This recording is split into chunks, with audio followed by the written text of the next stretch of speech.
સુરતના કતારગામમાં બેદરકારીથી અકસ્માત થયો। ગેરકાયદે બિલ્ડિંગ પ્રોજેક્ટની બેદરકારી જોવા મળી। પાડિયાલીગંજના બેઝમેન્ટમાં વરસાદી પાણી ભરાયું। પાણી ભરાવાના કારણે પ્રોટેક્શન રસ્તો ધસી પડ્યો, જેમાં મનપાએ બિલ્ડરને નોટિસ ફટકારી। મનપાની નોટિસ છતાં બિલ્ડરે માટી ન પુરાઈ। જોખમી છતાં જો બેઝમેન્ટ પુરાયું નહીં। વરસાદ પડતા દિવાલો રસ્તા ઉપર બેસી ગયો।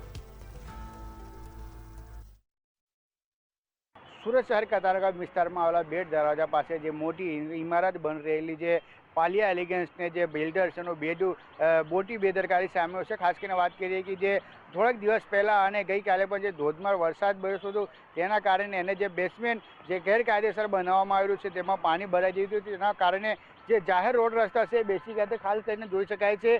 આ અહીંયા આવી રીતે બેરિકેડ બનાવવામાં આવ્યું હતું ને આમ આખું છે તે એ બેસમેન્ટમાં બેસી ગયો છે। હાલ હજી પણ પાણી દેખાઈ રહ્યું છે। પાણીને કારણે જે આખી બેસી જતા સ્થાનિકને ડર છે કે ધીરે ધીરે આખું આ રસ્તો બેસી જશે અને થોડાક દિવસ પછી જે વરસાદ હજી થોડો છે ને પણ જે આગાહીને કારણે પણ હજી એમ કહી શકાય કે સુરત શહેરમાં આગાહી છે એના કારણે પણ હજી વરસાદની સંભાવના છે। જોઈ શકાય છે કે આ તૂટતા જે એને પાલિયા એલિગન્સને જે છડથી બનાવવામાં આવેલા જે સળિયાથી બનાવવામાં આવેલા જે દિવાલ છે એ દિવાલ ઉપર પડ્યું છે। દિવાલે નુકસાન થયું છે, એના જે સળિયા છે એનું નુકસાન થયું છે।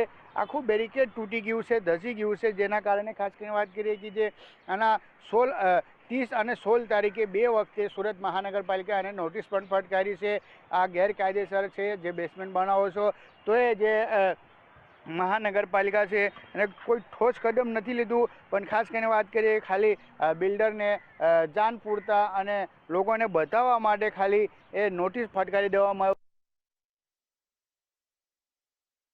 ને જવાબી કાર્યવાહી કંઈ કરવામાં આવ્યું નથી। કોઈ પણ જવાબી કાર્યવાહીમાં પણ કોઈ હજી સુધી સુરત મહાનગરપાલિકાના અધિકારી કે કર્મચારી આમાં કોઈ એ પણ નથી કર્યું। અને ખાસ કરીને વાત કરીએ કે જે હિસાબે આ જે આખું જે પાલિયા એલિગન્સ છે જ્યારે નાક્ષીનગરનું વિવાદ ચાલતું હતું એમાં પણ આનું મોટું વિવાદ સામે હતું। અને હાલ વાત કરીએ કે જે બિલ્ડર છે એ જે અધિકારી છે એને એના ખિસ્સામાં રાખતો એવું લાગી રહ્યું છે, કેમ કે જે હિસાબે આ ધરાશયી થયું છે પાણીને ભરવાનું કારણે હજી સુધી જોઈ શકાય છે। જે હિસાબે પાણી ભરેલું છે પાણીને જ કારણે આ ધસી ગયું હતું। ત્યારબાદ હવે જે આનું બેરિકેડ આખું બનાવવામાં આવ્યું હતું, જે પથ્થરની દિવાલ ઊભો કરવામાં આવ્યું હતું એ દિવાલ તૂટીને અંદર ગયું છે। ખાસ આટલા નહીં, આખી રસ્તામાં આવી રીતે જ ઘટના બની છે।